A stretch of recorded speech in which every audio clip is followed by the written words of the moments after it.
Okay, this was actually, again, this was a egg yellow in the gel. And again, same technique, load up with the yellow on one side, white on the other. And I'm going to practice on that sheet. And then I'm going to look in here and try to break this up a little bit. Okay, there's a little bit of yellow there. Go back in. And we'll put a little bit of yellow here. It's really funny is when I went on to Yummy Arts and posted, I actually posted some, when Michael asked me if I wanted to come do some taping for him, I posted some things to see what you'd be interested in, and this had the most comments on it.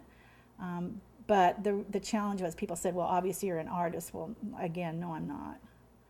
So if I can do this, I'm telling you, you can too.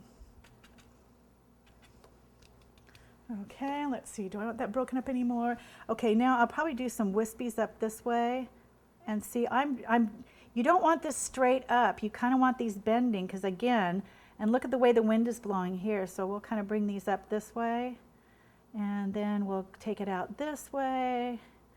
And kind of follow the lines that you've got in there. But see how that's coming to life? And guys, it's really nothing. It really isn't. I hope that a lot of you pick this up and at least try. I have a lady that lives next door to me who is a very accomplished oil artist, and I wanted to take lessons from her to learn how to oil paint.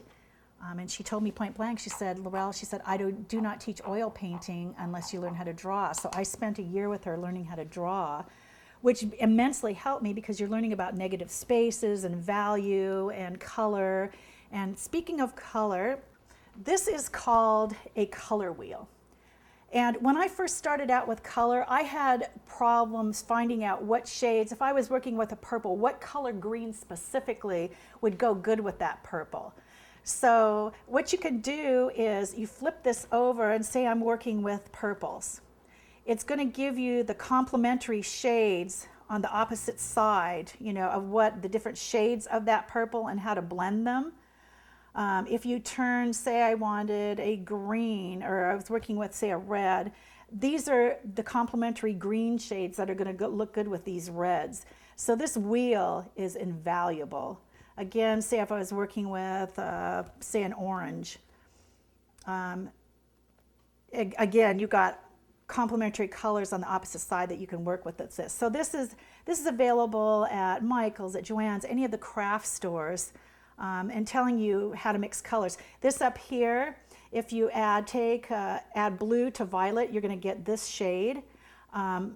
If you add white to this red violet, you're going to get this lighter pink. So, I mean, if you're just learning color, I really highly recommend you go out and purchase one of these. They're big, big, big, huge help. And I still reference this thing. So again, you read all the little, it'll tell you primary colors, secondary colors, and then you've got your tri-terry colors and warm colors and cool colors, and it explains values. So again, you know, an art lesson for less than $5 is basically what it amounts to. Great tool. Okay. All right, now let's get our birdhouses in here. So I'm going to pick up my number, let's see, my number 12 flat. And as I pick that up, see how those bristles are separating? My brush is too dry. So I need to go in there and wet it. And these are the little things that are going to make the difference between success and frustration. I don't say failure because there isn't failure, it's just frustration. Okay, and again, I think I'm going to need some more brown. So I'm going to shake this up and add some more brown where the brown was before.